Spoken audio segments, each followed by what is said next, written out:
Hello students, welcome to Math and Science Study with SM. Hope you all are fit and fine and practicing math every single day. Remember that math means practice, so keep practicing. Subscribe now and press the bell icon. Never miss an update. আজকের ক্লাসে আমরা করব উপপাদ্য number 12। Already এর আগের ক্লাসে আমরা উপপাদ্য নাম্বার 11 কমপ্লিট করেছি। আজকে আমরা উপপাদ্য নাম্বার 12 কমপ্লিট করব, যেখানে বলা হয়েছে n সংখ্যক বাহুবিশিষ্ট বহুভুজের অন্তঃকোণগুলোর পরিমাপের সমষ্টি 2 × n-2 সমকোণ। ওকে, n সংখ্যক বাহুবিশিষ্ট বহুভুজের অন্তঃকোণগুলোর পরিমাপের সমষ্টি 2 × n-2 সমকোণ। এটা আমাদের প্রমাণ করতে হবে। তো প্রমাণ করার আগে আসো দেখি n ভুজ কাকে বলে এবং তার অন্তঃকোণগুলো বলতে কি বোঝায়। ওকে, তো বহুভুজ কাকে বলে? বহুভুজ, ভুজ মানে বাহু, বহু মানে অনেক কটা, অর্থাৎ দুই বা তার বেশি বাহুযুক্ত কোনো ক্ষেত্রকে আমরা বহুভুজ বলতে পারি। যেমন ত্রিভুজ 3টি বাহু দ্বারা বেষ্টিত সমতালিক চিত্র, চতুর্ভুজ 4টি বাহু দ্বারা, পঞ্চভুজ 5টা, ষড়ভুজ 6টা। সেই রকমই দুইয়ের বেশি যদি কোনো ভুজ দ্বারা কোনো চিত্র পাই যেটা বেষ্টিত অবশ্যই, তবে তাকে আমরা বহুভুজ বলবো।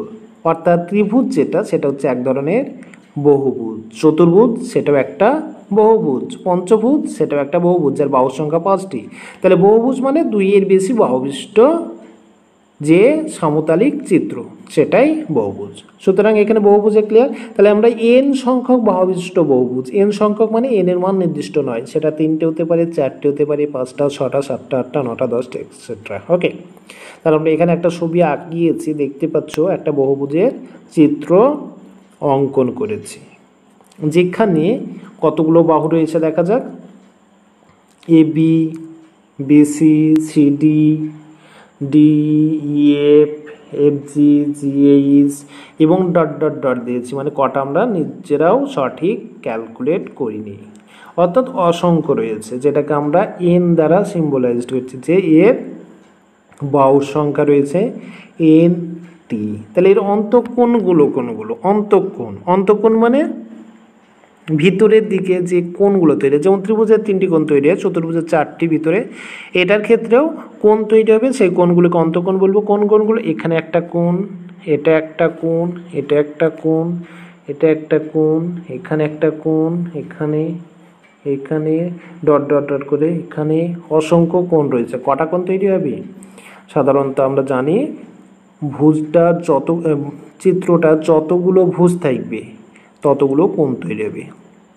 যেমন ত্রিভুজের অন্তঃকোণের সংখ্যা 3টি, চতুর্ভুজের অন্তঃকোণের সংখ্যা 4টি, পঞ্চভুজের 5টি।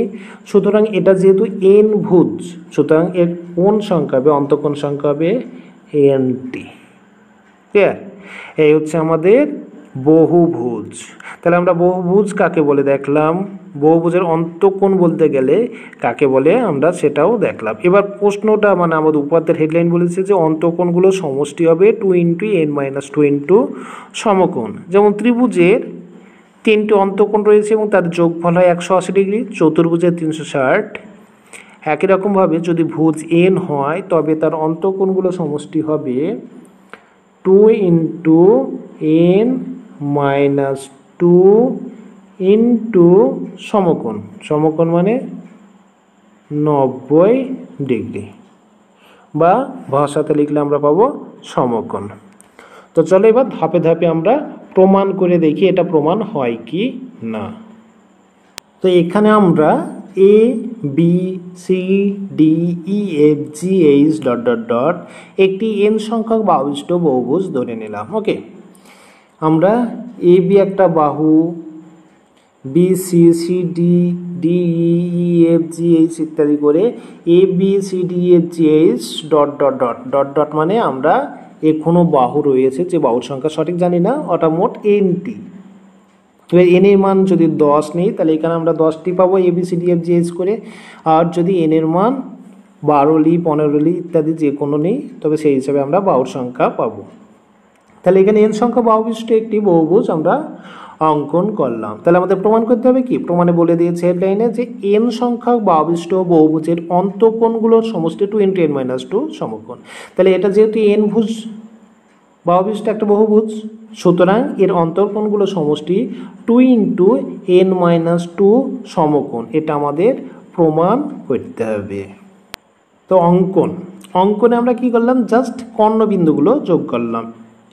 ওকে, এই বিন্দুর সঙ্গে বাকি যে কর্ণবিন্দু অর্থাৎ কৌণিক বিন্দুগুলো রয়েছে সেটা আমরা যোগ করলাম। এই বিন্দু অলরেডি রয়েছে আমরা একটা প্রান্ত, এবং এই বিন্দু থেকে যে বাকি কৌণিক বিন্দুগুলো সেগুলো অর্থাৎ AC, AD, AE, AF, AG, AH dot dot dot dot অর্থাৎ বাকি যে কৌণিক বিন্দুগুলো এখানে পেতাম সেগুলো যোগ করে নিলাম। যেগুলো দেখা যাচ্ছে সেগুলো আমাদের হিসাবের মধ্যে রয়েছে CDEFGH পর্যন্ত, এবং বাকি এখানে dot dot dot dot dot রয়েছে, এখানে অসংখ্য কৌণিক বিন্দু রয়েছে n এর মানের উপর নির্ভর করে।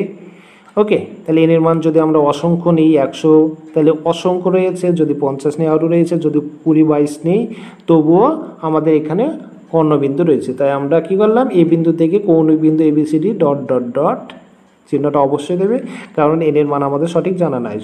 কর্ণবিন্দুগুলো যোগ করলাম। তাহলে যোগ করার পরে বাকি কি থাকে, এবার আমরা চলে যাব পরবর্তী স্টেপ অর্থাৎ প্রমাণে।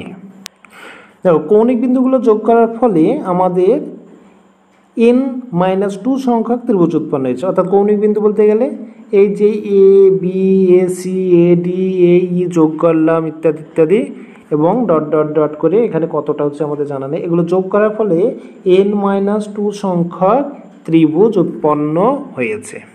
আর n-2 সংখ্যক ত্রিভুজ উৎপন্ন হয়েছে কি করে জানবে, তার জন্য আমরা এক কাজ করি, একটা ছোট্ট খণ্ড ধরে নিই। ধরো D পর্যন্ত নিলাম, এখান থেকে আমরা D পর্যন্ত, তাহলে কটা ভুজ রয়েছে, 1, 2, 3, 4টে। তাহলে n-2 অ্যাপ্লাই করো, দেখি কটা ত্রিভুজ পাওয়া যায়, দেখা যাক। 4টে ভুজ মানে 4 - 2, তাহলে 2 হয়। তাহলে ত্রিভুজ কটা হয়েছে, 1, 2, এখান থেকে দেখো একটা ত্রিভুজ, একটা ত্রিভুজ, দুটো ত্রিভুজ হয়েছে যখন বাহুর সংখ্যা ছিল 4টে। এবার দেখা যাক আর একটু বাড়িয়ে দেখি কীরকম হচ্ছে। আমরা E পর্যন্ত ভাবি, তাহলে n-2 ফর্মুলাটা কার্যকরী হচ্ছে কিনা সেটা দেখাই হচ্ছে আমাদের লক্ষ্য। তাহলে E পর্যন্ত যদি নিই তাহলে বাহুর সংখ্যা কতগুলো, গুণে দেখো, আমরা একটা বাহু পাবো, 1, 2, 3, 4, 5টা বাহু। তাহলে n এর মান 5, আর আমাদের n-2 সংখ্যক ত্রিভুজ উৎপন্ন হওয়ার কথা, তাহলে 5 - 2 সমান 3টে ত্রিভুজ উৎপন্ন হওয়ার কথা। তাহলে কৌণিক বিন্দুগুলো যোগ করে দিই, তাহলে কটা ত্রিভুজ হলো, 1, 2, 3টে। তাহলে n এর মান 5 হলে 3টে ত্রিভুজ উৎপন্ন হচ্ছে। সুতরাং n সংখ্যক বহুভুজের যে কর্ণগুলো যোগ করার ফলে যে ত্রিভুজ উৎপন্ন হবে তার সংখ্যা হবে n-2t। এটা আমরা প্রমাণ করে দিলাম।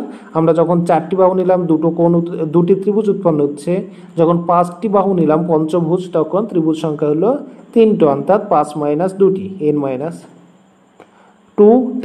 সুতরাং এখানে n ভুজ রয়েছে, সুতরাং n-2 সংখ্যক ত্রিভুজ উৎপন্ন হয়েছে। ক্লিয়ার? তাহলে n-2 সংখ্যক ত্রিভুজ উৎপন্ন হয়েছে, এবং ত্রিভুজের আমরা জানি একটি ত্রিভুজের অন্তঃকোণগুলোর সমষ্টি হয় 180 ডিগ্রি বা 2 সমকোণ, তাই না? তাহলে ABCDEFGH যে বহুভুজটি হলো সে বহুভুজটির অন্তঃকোণগুলোর সমষ্টি কী হবে, ওই n-2 সংখ্যক ত্রিভুজের অন্তঃকোণগুলোর সমষ্টি। কারণ আমাদের ওই কৌণিক বিন্দুগুলো ABCD যোগ করার ফলে n-2 সংখ্যক ত্রিভুজ তৈরি হয়েছিল বা উৎপন্ন হয়েছিল। তাই n-2 সংখ্যক যদি ত্রিভুজ উৎপন্ন হয়, n-2 সংখ্যক ত্রিভুজ উৎপন্ন হয়, তবে ওই বহুভুজটির অন্তঃকোণগুলো সমষ্টি মানে ওই ABCDEFGH যে বহুভুজটা রয়েছে তার অন্তঃকোণগুলো সমষ্টি মানে n-2 সংখ্যক ত্রিভুজের অন্তঃকোণগুলো সমষ্টি।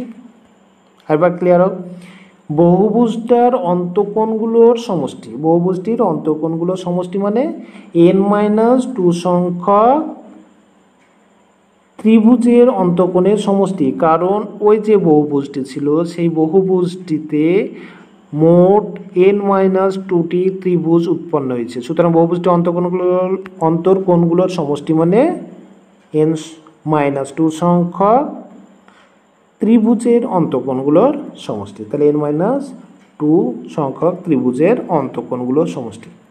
এবার আমরা জানি একটি ত্রিভুজের অন্তঃকোণগুলোর সমষ্টি হলো 2 সমকোণ মানে 180 ডিগ্রি। সুতরাং n-2টি ত্রিভুজের অন্তঃকোণগুলোর সমষ্টি হবে n-2 ইন্টু 2 সমকোণ। ওকে, যেহেতু একটি ত্রিভুজের অন্তঃকোণগুলোর সমষ্টি 2 সমকোণ, সুতরাং n-2টি ত্রিভুজের অন্তঃকোণগুলোর সমষ্টি হবে n-2 ইন্টু 2 সমকোণ বা 2 ইন্টু n-2 সমকোণ। দুইটা আগে লিখলাম জাস্ট, তাই 2 ইন্টু n-2 সমকোণ, যেটা ছিল আজকে আমাদের প্রামাণ্য বিষয়। তাহলে আমরা প্রমাণ করে দেখালাম যে n সংখ্যক বাহু বিশিষ্ট বহুভুজের অন্তর যে কোণগুলো থাকে সেই অন্তর্কোণগুলোর পরিমাপের সমষ্টি হচ্ছে 2 ইন্টু n-2 সমকোণ। ওকে, এই হচ্ছে উপপাদ্য নম্বর 12। আশা করি প্রত্যেকে বুঝতে পেরেছ। তাহলে আর একটা আমাদের হেডলাইন বা আর একটা উপপাদ্য আমাদের যোগ হলো, যেটার হেডলাইন আমাদের মুখস্থ করে রাখতে হবে যে n সংখ্যক যে কোনো বাহু বিশিষ্ট বহুভুজের অন্তঃকোণগুলোর সমষ্টি হলো 2 ইন্টু n-2 সমকোণ। ওকে, তাহলে বাকি উপপাদ্যের হেডলাইনের মতন এই উপপাদ্যের হেডলাইনটাও মুখস্থ করে রাখবে। তো আজকে ক্লাসে পর্যন্ত, পরের ক্লাসে আমরা যে বহুভুজের অন্তঃকোণ বা বহিঃকোণ সংক্রান্ত প্রবলেমগুলো রয়েছে সেই প্রবলেমগুলো নিয়ে আলোচনা করবে এবং একে একে সেগুলো সলভ করে দেখব। ওকে, থ্যাংক ইউ।